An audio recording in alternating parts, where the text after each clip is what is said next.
Merci. Bonjour, chers maîtres, chers collègues. Je tiens tout d'abord à remercier le comité d'organisation pour l'aimable invitation pour vous parler des antibiotiques. Quel antibiotique pour les infections courantes chez l'enfant? Donc, les antibiotiques constituent une des plus grandes innovations du XXe siècle. Ils ont transformé la médecine, ils ont réduit la morbimortalité et ils ont contribué au développement de la recherche. L'ère des antibiotiques a culminé surtout au cours des années 60, où on a l'essentiel des familles d'antibiotiques qui ont été déjà développées. L'antibiorésistance a été très bien introduite et très bien expliquée par Dr. Smee. Donc, c'est un problème de santé publique à l'échelle mondiale. Et on a établi une corrélation avec la surconsommation des antibiotiques, l'usage excessif et irrationnel. Et un autre phénomène qui est vraiment propre à nous en Tunisie, c'est l'automédication. Donc, aux USA, on estime que 30% des prescriptions d'antibiotiques chez les enfants sont inappropriées. Là, les enjeux sont vraiment de taille. Pourquoi? Parce qu'avec cette augmentation d'antibiorésistance, paradoxalement, il y a très peu de nouvelles molécules qui sont développées au cours de ces dernières années. En plus, se surajoute un autre phénomène. De plus en plus, on parle de certaines pénuries de principes actifs. Il y a un certain nombre d'années, on a parlé de pénurie de la phosphomycine, mais également ces derniers temps, après la Covid, on parle entre autres de la pénurie de principes actifs de l'amoxicilline. Pour la lutte contre l'antibiorésistance, je pense que tout le monde se rappelle de cette célèbre campagne qui a été conduite par la Caisse d'assurance maladie en France en 2002, ce célèbre slogan « Les antibiotiques, c'est pas automatique ». En 2018, il y a un autre slogan qui est en fait destiné beaucoup plus pour les médecins. Ils sont précieux, utilisons-les mieux. Qu'est-ce qui se passe en Tunisie? Donc, Dr. Smee a parlé de ce plan d'action de lutte contre l'antibiorésistance qui était fait conjointement par le ministère de la Santé et le ministère de l'Agriculture, sous l'égide de l'OMS, de l'Organisation mondiale de la santé, de la santé animale.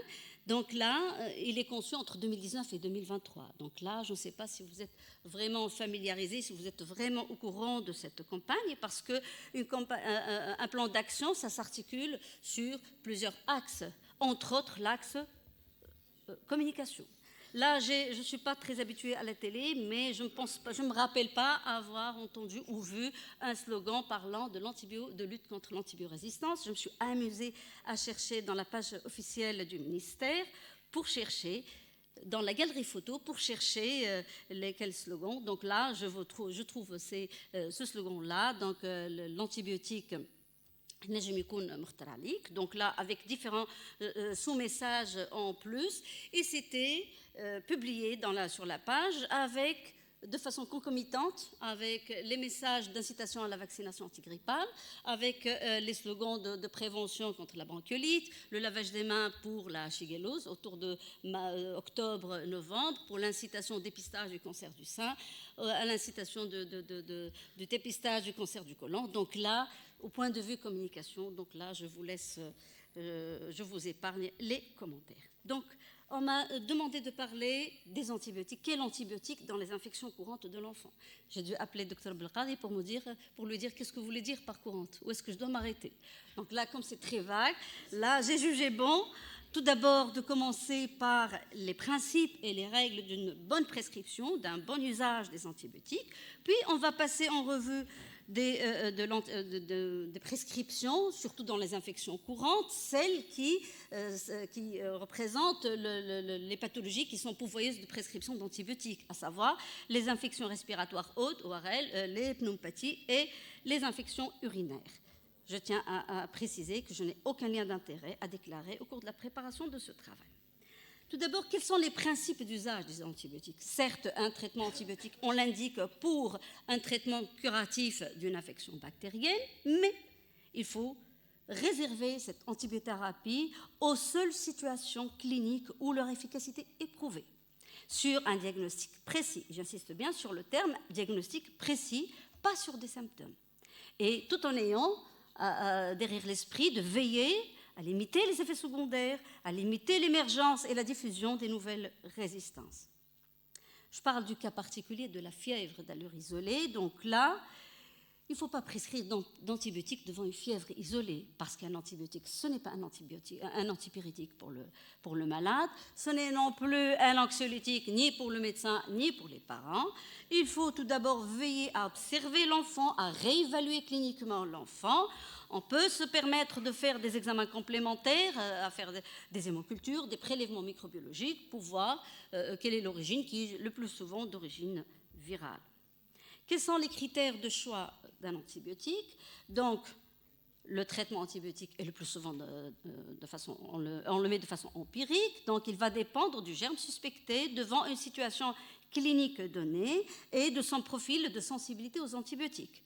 Il va dépendre de la maladie, c'est-à-dire du site de l'infection, où va diffuser cet antibiotique, du malade, de son âge, de son terrain, s'il est prématuré, s'il a une comorbidité, s'il a une allergie médicamenteuse, donc du médicament lui-même, quels sont ses effets secondaires, quelle est la facilité d'administration de ce produit, quels sont les profils pharmacodynamiques et pharmacocinétiques de ce produit, et d'un autre point que je trouve crucial, qui est le coût du traitement, auquel on n'accorde pas beaucoup d'importance en Tunisie, alors que le coût figure dans toutes les recommandations des sociétés savantes internationales dans les pays les plus riches, alors que nous sommes un pays pauvre, les caisses de l'État sont vides, et pourtant on s'amuse à prescrire des médicaments très très coûteux pour parfois on se trouve avec une ordonnance recto verso pour une simple virose. Donc, quelles sont les étapes? Donc, la première étape, c'est de déterminer la bactérie présumée. Deuxièmement, c'est de choisir l'antibiotique théoriquement efficace sur la bactérie et apte à diffuser au site de l'infection en se référant aux recommandations. Mais faut-il que ces recommandations existent déjà? C'est vrai qu'on n'a pas beaucoup de recommandations nationales, comme l'a dit Dr Smemi. Mais toutes les recommandations des sociétés savantes sont généralement téléchargeables de façon gratuite sur le net. On peut voir ça, mais ça n'excuse pas. On doit développer nos propres recommandations. Une fois on a mis l'antibiotique, ce n'est pas une fausse sécurité. Il faut toujours réévaluer systématiquement l'antibiotique au bout de 48 à 72 heures sur la clinique, sur la biologie, sur les données de l'antibiogramme. Auquel cas, on va être apte à changer, soit changer l'antibiotique, soit l'arrêter. Il faut avoir le courage de l'arrêter ou de le maintenir. Et puis, il faudra préciser la durée prévue de l'antibiotique. Une antibiothérapie ne doit pas dépasser 8 jours sans justification. La tendance actuelle de tous les protocoles se fait vers un raccourcissement des durées de l'antibiothérapie. Quelles sont les situations où on doit associer les antibiotiques? Quels sont les objectifs? Tout d'abord, chaque fois qu'on a besoin d'élargir le spectre, particulièrement dans les infections polymicrobiennes, comme le cas des abcès. Chaque fois qu'on a besoin d'un effet synergique et d'une bactéricidie rapide dans des infections sévères. C'est cette fameuse association C3G plus aminoside. Et pour certains germes, parce que, comme l'a dit bien Dr Smeu, qui peuvent rapidement développer des résistances, comme le Pseudomonas aeruginosa, l'Acinetobacter et le Serratia. Quelles sont les indications? Chaque fois, on est face à une neutropénie aplasie fébrile, avec une neutropénie sévère, inférieure à 500 par millimètre cube. Chaque fois qu'on est face à un sepsis sévère, avec mauvaise tolérance hémodynamique. Chaque fois qu'on a une infection plurimicrobienne, face à une endocardite, face à une infection aux germes que je viens de citer, ou certains antibiotiques qui ne doivent pas être utilisés seuls, comme la rifampicine, la phosphomycine, l'acide fusidique et la colimycine. Certains antibiotiques nécessitent d'être dosés.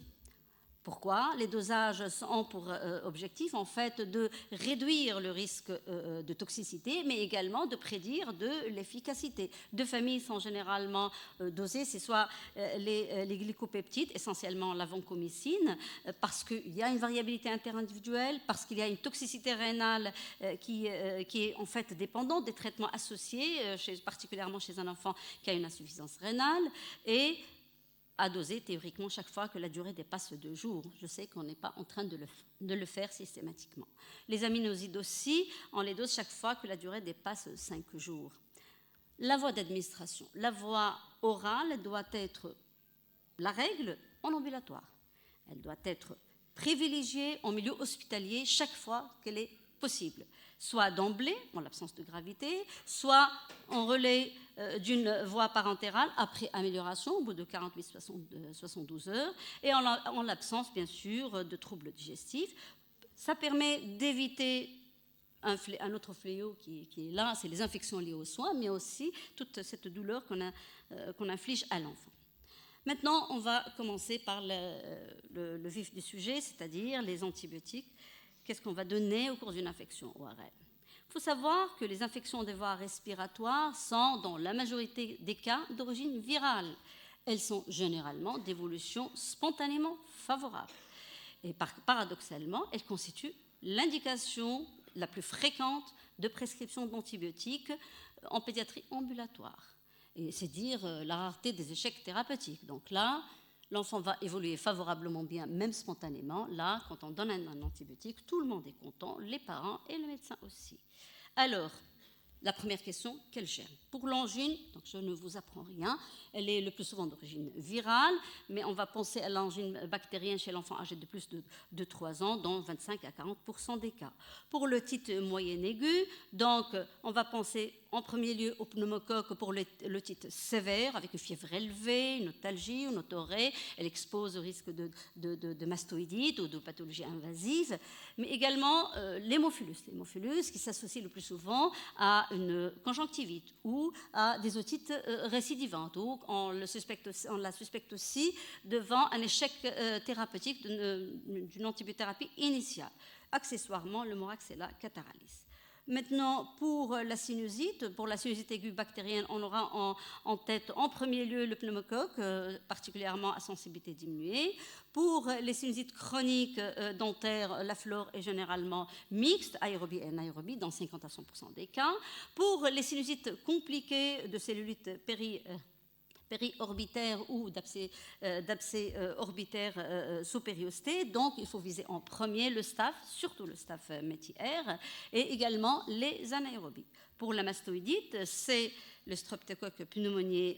Il faudra penser dans 45% des cas à un pneumocoque résistant. Accessoirement, ça peut être un streptocoque pyogène ou des anaérobies. Quelles sont les règles du bon usage des antibiotiques dans les infections respiratoires hautes ou ORL selon l'Académie américaine de pédiatrie? Ça répond à des règles. La première, c'est de déterminer la probabilité de l'origine bactérienne de l'infection. Deuxième principe, c'est d'étudier la balance bénéfice-risque d'une antibiothérapie. C'est-à-dire, même si on retient l'origine bactérienne de l'infection, l'antibiothérapie n'est pas systématique. On doit raisonner et voir le pour et le contre d'une éventuelle antibiothérapie. Et puis, on va mettre en œuvre une antibiothérapie judicieuse, c'est-à-dire en se référant aux référentiels, aux recommandations qui existent. Et là, ça répond à la médecine selon les evidence-based medicine ou la médecine selon la prise en charge par l'épreuve. Alors, toutes les instances et toutes les sociétés savantes s'accordent sur le fait que l'antibiothérapie est non recommandée d'emblée dans la rhinopharyngite, même si les sécrétions nasales sont d'aspect purulent ou mucopurulent. Ça n'a pas vraiment de valeur de surinfection bactérienne. Dans l'angine avec test de dépistage rapide négatif, et je vais y revenir tout à l'heure, l'otite congestive, l'otite séromuqueuse, l'otite aiguë moyenne purulente de l'enfant âgé de plus de 2 ans qui est peu symptomatique, je vais y revenir aussi. Alors, pour l'angine, donc selon l'Académie américaine de pédiatrie, il n'y a pas de diagnostic hors test rapide, c'est-à-dire on n'a pas à traiter de façon empirique. L'antibiotique, ça va certes raccourcir la durée des symptômes et ça va prévenir contre le RA. Ceci dit, il n'y a pas d'évidence sur le fait que ça préviendrait les complications suppurées, c'est-à-dire l'abcès périamygdalien. Vous allez me dire, en l'absence de tests rapides, sachant que les tests rapides existent actuellement dans le secteur privé et ça coûte, je pense, 20 dinars. Donc, l'angine streptococcique peut être érythémateux, surtout si elle est au début, érythématopultacée ou même unilatérale et érosive. Comment s'orienter? C'est sur le plan clinique. L'origine virale, à chaque fois qu'il y a des signes d'imprégnation virale, que la fièvre est peu importante ou elle est absente, qu'il existe un coryza, un enroulement de la voix, une conjonctivite associée, une diarrhée, la présence de vésicules ou d'une stomatite.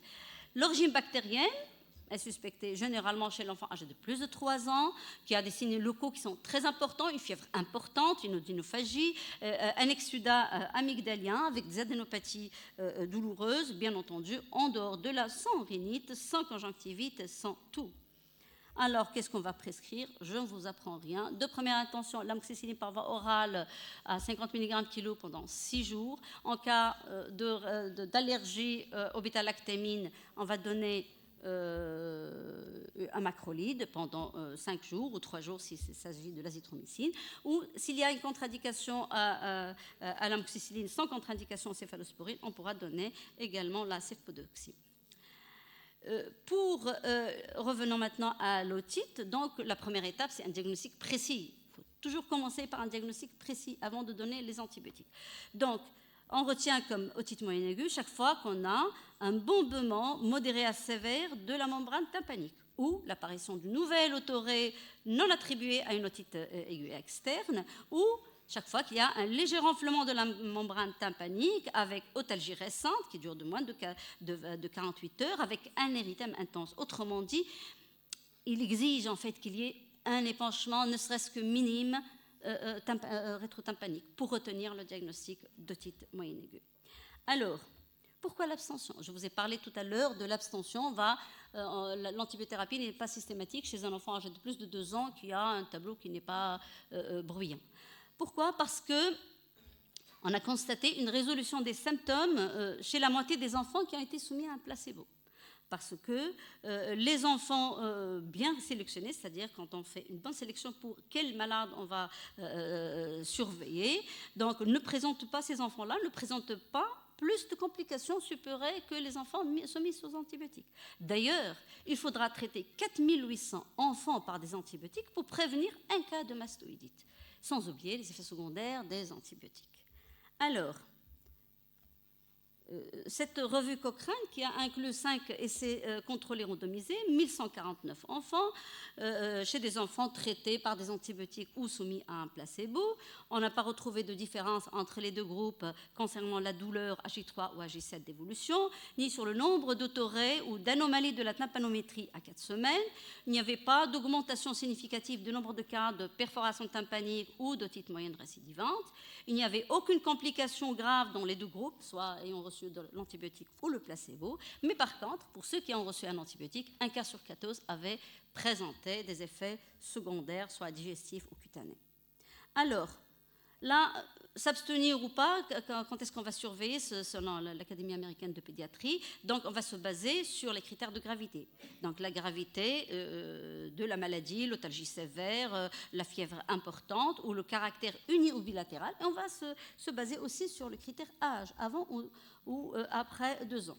Les recommandations sont presque les mêmes. Pour la HAS, donc, quand on a une otite moyenne aiguë purulente, donc, de première intention, on va donner de l'amoxicilline par voie orale, 80 à 100 mg kg, pour une durée de 8 à 10 jours s'il s'agit d'un nourrisson.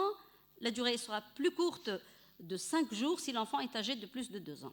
Quand on a un enfant qui est allergique à l'amoxicilline, donc on va donner soit une cefpodoxime par voie orale, pour les mêmes durées, ou la ceftriaxone, IV ou IM, 50 mg kg, une dose unique pendant 3 jours.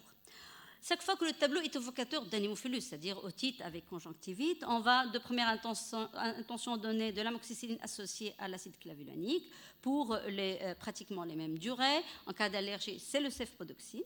En cas d'otite moyenne aiguë qui a échoué à un traitement initial. Donc, si on a un échec après l'amoxicilline, on va switcher vers l'amoxicilline acide clavulanique ou le cefpodoxime.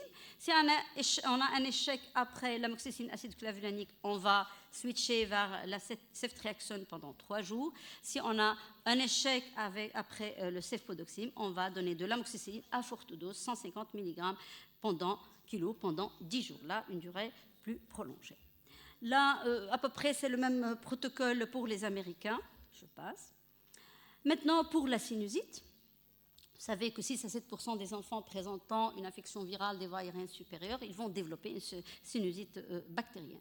Donc, on insiste une autre fois sur le diagnostic précis. Donc, il y a 3 cadres. Soit qu'il s'agit d'un écoulement nasal persistant ou une toux diurne qui dépasse les 10 jours sans amélioration, soit qu'on a une aggravation de l'écoulement nasal avec la toux diurne ou la fièvre après une amélioration initiale, soit qu'on a un écoulement nasal purulent qui dépasse les 3 jours consécutifs avec une fièvre très importante dans un contexte vraiment d'altération d'état général.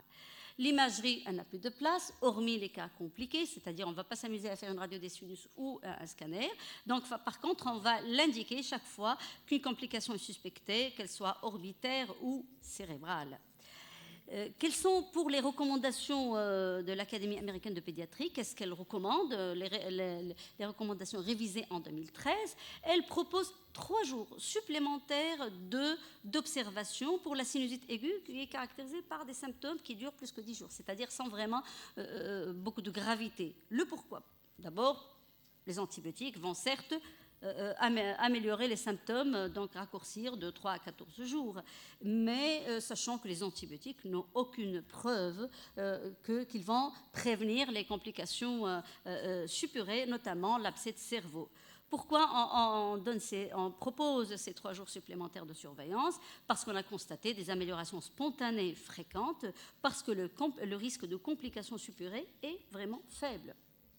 Alors, si on a initialement donc, observé l'enfant et au bout de 3 jours, il ne s'améliore pas, on va prescrire soit de l'amoxicilline, soit de l'association amoxicilline acide clavulonique chaque fois qu'on pense surtout à une origine dentaire. Et puis, s'il ne s'améliore pas sous cette dose, donc on va discuter avec les parents, on va se permettre encore 3 jours d'observation. Si l'enfant a reçu initialement de l'amoxicilline, on va switché par une forte dose de l'association acide clavulonique et amoxicilline. Et on se donne toujours le temps, avant de changer, on se donne toujours le temps de réobserver. Mais là, quand l'enfant a reçu initialement déjà d'emblée une forte dose dans un tableau grave, une forte dose d'acide clavulonique et amoxicilline, on va switcher soit vers une céphalosporine orale, soit vers l'évofloxacine ou carrément de la clindamycine. C'est plus simple pour les Français, c'est quand on a une sinusite aiguë. Donc, on va donner de toute façon toujours l'amoxicilline de première intention. En cas d'allergie, c'est cefpodoxime ou encore du cotrimoxazole. Donc, sinon, si on suspecte une origine dentaire, donc effectivement, on va passer à l'amoxicilline acide clavulonique. Maintenant, pour la mastoïdite, quand la mastoïdite est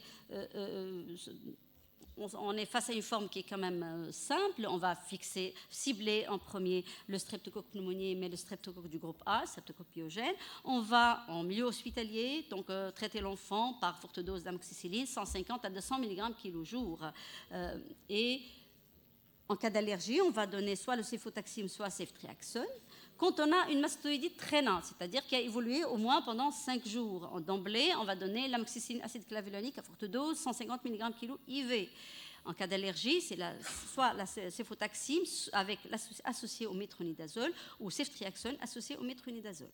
Quand on a une mastoïdite compliquée, atteinte neurologique ou en cas de thrombose, donc on va donner d'emblée céfotaxime à forte dose, 200 mg kg, associée au métronidazole.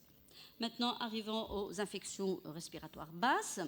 Donc, qu'est-ce qu'une pneumopathie aiguë communautaire? C'est une infection des voies aériennes basses au-dessous des cordes vocales, évoluant depuis au moins 14 jours, acquise en milieu extra-hospitalier ou durant les 48 premières heures d'une hospitalisation, et qui sera responsable d'une fièvre, d'une toux ou d'une gêne respiratoire, d'une tachypnée ou d'une douleur thoracique chez le grand enfant.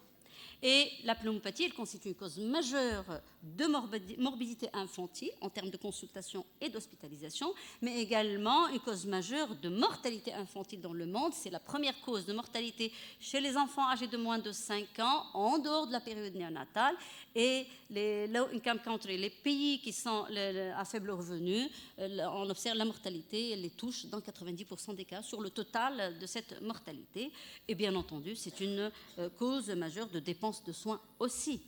Alors, 3 cadres nosologiques se présentent, c'est soit les bronchiolites, soit les bronchites, soit les pneumonies. Vous savez pertinemment que les bronchites et les bronchiolites représentent à peu près 90% des infections respiratoires basses chez l'enfant et elles sont d'origine virale. Alors, chez le jeune nourrisson âgé de moins de 2 ans, c'est généralement, dans la majeure partie, c'est des infections virales. Et pour les agents bactériens, on va penser en premier lieu au pneumocoque, quel que soit l'âge. C'est le premier agent responsable des pneumopathies. Donc, on va s'orienter sur le traitement généralement empirique. Le poumon profond est inaccessible aux examens complémentaires. Ce n'est pas comme une infection urinaire ou une méningite où on a la chance d'aller au niveau du site malade. Donc, les hémocultures sont peu rentables. Elles sont positives dans moins de 10%, sauf si on a un épanchement parapneumonique. On peut rechercher le germe au niveau de l'épanchement pleural. Sinon, donc les autres examens, c'est peu fiable comme interprétation. Donc là, je ne vous apprends rien, je passe cette diapo. Pensez également à la staphylococcis, c'est un tableau gravissime chez un jeune nourrisson avec son syndrome infectieux sévère, les signes digestifs et les signes respiratoires. Donc, comme je viens de dire, le traitement est probabiliste. Il va se baser sur 3 critères. Tout d'abord, l'âge. En plus, sur le statut vaccinal de l'enfant vis-à-vis du pneumocoque et de l'hémophilus. On va voir si l'enfant, à quel stade de son processus vaccinal il est. Et bien sûr, des germes et de leur sensibilité. C'est vrai que c'est un peu problématique quand il s'agit de pneumopathie. C'est beaucoup plus problématique qu'une infection ORL parce qu'il y a des difficultés parfois de faire la part entre une infection bactérienne et une infection virale. Parce qu'un syndrome de condensation alvéolaire sur une radiothorax n'est pas synonyme d'infection bactérienne. Et parce que, justement, comme je viens de dire, il y a une difficulté d'identification microbiologique dans les infections respiratoires basses. De toute façon, la tendance générale est vers un raccourcissement des durées de traitement. Je cite cet article, cette mise au point très intéressante sur une bibliographie de 10 ans qui a vu un peu toutes les recommandations des sociétés savantes, de l'OMS, de la British Thoracic Society, des Américains, de la Société de maladies infectieuses européenne, Taïwan, l'Inde, l'Espagne, etc. Donc, je me suis amusée à lire tout ça. Qu'est-ce qui sort comme message? Le premier message, le traitement de première intention, c'est l'amoxicilline, qu'elle soit par voie orale versus ampicilline par voie IV, tout âge confondu. C'est le traitement de première intention et toute recommandation confondue. Toutes les recommandations que je viens de citer commencent par l'amoxicilline. Aucune recommandation au traitement par céphalosporine orale de première intention. Pourquoi? Parce que la CMI des céphalosporines par voie orale du streptocoque pneumoniae entre 2 doses de prise d'antibiotiques ne dépasse pas 50%, comparé à l'amoxicilline qui est de l'ordre de 84 à 92%. Et que le taux d'adhésion aux recommandations est variable. Donc il y a toujours des résistances aux recommandations, ça va de 0 à 91%. Je cite par exemple la France où le taux était de 18,8% en 2009, s'est quand même amélioré à 48% en 2012. La tendance actuelle est vers un raccourcissement de la durée du traitement. Sur cette méta-analyse qui a vu un peu les essais chez 789 enfants, forte dose d'amoxicilline par voie orale sur protocole long 10 jours versus protocole court de 5 jours. Et les 5 autres jours, c'était un placebo que les enfants recevaient. Donc, là, on a constaté que l'antibiothérapie à courte durée, le protocole court est aussi efficace que le protocole long. Et, bien sûr, dans l'antibiothérapie de la pneumopathie en milieu ambulatoire non compliqué. Et pour la recommandation, il faut appliquer cette règle, mais bien sûr, moyennant une bonne sélection des malades. Tout le monde s'accorde que l'antibiothérapie est non recommandée d'emblée dans la bronchiolite aiguë, dans la bronchite aiguë, dans la bronchiolite aiguë, sauf que, quand même, il y a des cas où il y a une surinfection bactérienne. Même si l'incidence n'est pas énorme, ça va dans les séries entre 18 à 44%, et quand on voit les ordonnances de traitement, ça va de 45 à 100%. presque toutes les bronchiolites sont traitées par des antibiotiques. Quand est-ce qu'on va suspecter une co-infection bactérienne? Chaque fois que la fièvre est très élevée, qu'elle dépasse 3 jours, parce que généralement le VRS il est peu pyrogène, une petite fièvre, ou qu'il y a une réascension thermique secondaire, ou quand il y a une association à une otite moyenne associée, ou un syndrome de condensation à la radiothorax. Alors, qu'est-ce qu'on va prescrire quand on pense à une pneumopathie à pneumocoque? De première intention, c'est l'amoxicilline, 80 à 100 mg kg IV ou Péros, en fonction de la gravité, en fonction si on va hospitaliser ou non l'enfant. Et même s'il est hospitalisé, on peut donner la voie orale. Quand l'enfant a une allergie, on va donner soit la ceftriaxone ou la pyostacine si l'enfant est âgé de plus de 6 ans. J'ai oublié pour la durée, c'est 5 à 7 jours. Hein. Ce n'est plus vraiment les 10 jours. Chaque fois qu'on pense à une pneumopathie atypique, on va donner de première intention la clarithromycine, même si nos amis gastro ne préféreraient pas pour préserver la clarithromycine pour l'hélicobactère. Donc, en cas d'allergie, c'est les macrolides ou la pyostacine. En cas de pneumopathie de déglutition chez un enfant qui a une encéphalopathie, il faut commencer de première intention par l'association amoxicilline acide clavulanique parce qu'il faut viser en plus les anaérobies avec comme alternative l'association ceftriaxone et métronidazole. Pour les pleurésies, donc si la pleurésie n'est pas vraiment compliquée, et avant l'identification du germe, il faut avoir en arrière-esprit donc le streptocoque pneumoniae, le streptocoque pyogène et le staph métis. De première intention, on va donner l'amoxicilline acide clavulanique à 150 mg kg en IV. La durée totale entre IV et oral, ça va être de 2 à 4 semaines. L'alternative, c'est le sulfotaxime. Si vous voulez, je peux passer rapidement. Donc, si le staph métis, c'est la floxaciline. Métis-R, c'est la vancomycine avec la clindamycine. Si, dans certaines formes très sévères, on va associer surtout les staphes sécréteurs de toxines de PVL, donc on va donner l'association amoxicilline acide clavulanique, vancomycine et clarithromycine. 2 mots pour l'infection urinaire, j'en vais pas m'attarder. Donc là, alors, juste un petit rappel sur les indications du traitement d'une infection urinaire haute, donc qu'elle soit en milieu hospitalier ou en ambulatoire. Pour le milieu hospitalier, c'est surtout le jeune âge, l'existence d'une uropathie sous-jacente ou la gravité du tableau. Donc, si l'enfant est hospitalisé, de première intention, on va donner le sulfotaxime en IV, 150 mg kg, ou ceftriaxone associé à un aminoside. Si l'enfant est pris en charge en milieu ambulatoire, c'est de première intention, on va indiquer l'amicacine, 15 à 30 mg kg IV, ou la ceftriaxone, 50 mg kg, ou le cefixime par voie orale. Comme alternative, c'est soit en cas d'allergie, c'est l'amicacine. La durée, c'est 2 à 4 jours pour le traitement initial et pour une durée totale de 10 jours. Pour le relais par voie orale, si on a un germe qui est sensible à tout multisensible, de première intention, on va indiquer le cotrimoxazole, de deuxième intention, le cefixime oral, sinon ciprofloxacine ou l'amoxicilline, donc si on a un entérocoque. Alors, je passe c'est presque idem pour les Américains. Pour la cystite, donc de première intention, on va indiquer l'amoxicilline acide clavulanique. En cas d'allergie, c'est le cotrimoxazole. Si l'évolution est favorable après avoir obtenu l'antibiogramme, on ne va pas changer l'antibiothérapie initiale. Si l'évolution n'est pas favorable, donc là, on va céder par l'antibiogramme.